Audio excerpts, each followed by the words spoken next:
Bonjour à toutes, notre méditation d'aujourd'hui se trouve dans le livre des Actes des Apôtres au chapitre 14 du verset 1er au verset 7. Nous sommes toujours en train de suivre le périple de Paul et de Barnabas. Souvenons-nous que le Seigneur avait dit, lui-même il les a appelés, il a dit « Mettez-moi à part Saul, Paul et Barnabas pour l'œuvre à laquelle je les ai appelés. » Cette œuvre c'était laquelle? C'était de pouvoir annoncer l'évangile de la grâce aux païens, aux gens qui ne connaissaient pas le Seigneur, qui n'étaient pas du peuple juif. Et annoncer également aux Juifs que ce message de la grâce qui avait été annoncé avant par Jean-Baptiste, ce message est devenu réel. Parce que le Christ qui avait été prophétisé, le Messie qui avait été promis, qui avait été annoncé par les prophètes, et même par Jean-Baptiste qu'ils avaient vu et en qui ils avaient presque cru, si on peut le dire ainsi, ce Messie, c'est bien ce Jésus qui avait été crucifié d'entre les mains des Juifs parce qu'ils ne voulaient pas croire qu'il était le Fils de Dieu.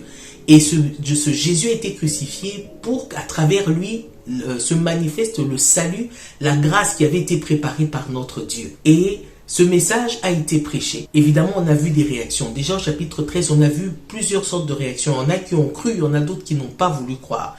Parmi les Juifs, il y en a qui avaient cru et d'autres qui n'avaient pas cru. Et donc ici, on est dans la ville de Iconium.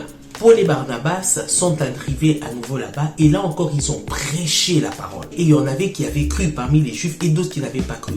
Parmi les Juifs qui n'avaient pas cru, au lieu de s'arrêter seulement à refuser de croire, à ne pas accepter cet évangile, à ne pas accepter ce message de la grâce, ils sont allés au-delà.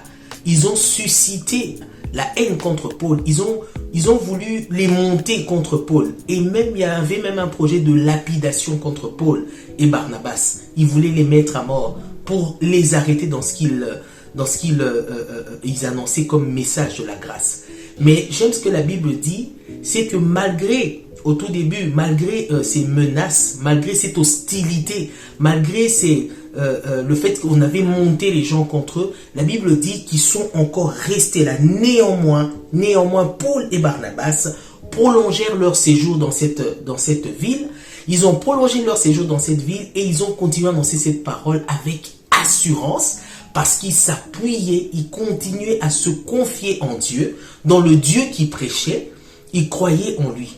Et ce Dieu est tellement fidèle, la Bible nous dit que le Seigneur confirmait ce message de la vérité que Paul et Barnabas annonçaient. Ils confirmaient ce message comment? Par des signes et des prodiges. En tout cas, le Seigneur est merveilleux. Ceci m'encourage à me dire, le message que nous annonçons, c'est pas nous qui l'avons fabriqué. La Bible dit c'est le message de la vérité. Et Paul et Barnabas étaient porteurs de ce message de la vérité.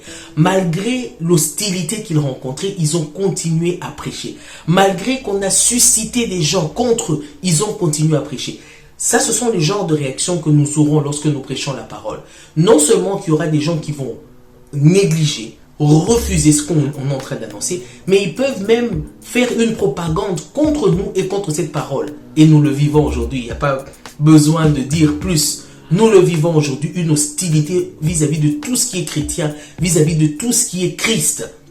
Mais le Seigneur, la Bible dit, il a confirmé ce message par des signes et des prodiges. Recherchons-les, confions-nous en Dieu, demandons que cela nous accompagne lorsque nous prêchons cette parole et gardons l'assurance. Que Dieu nous bénisse. Excellente journée.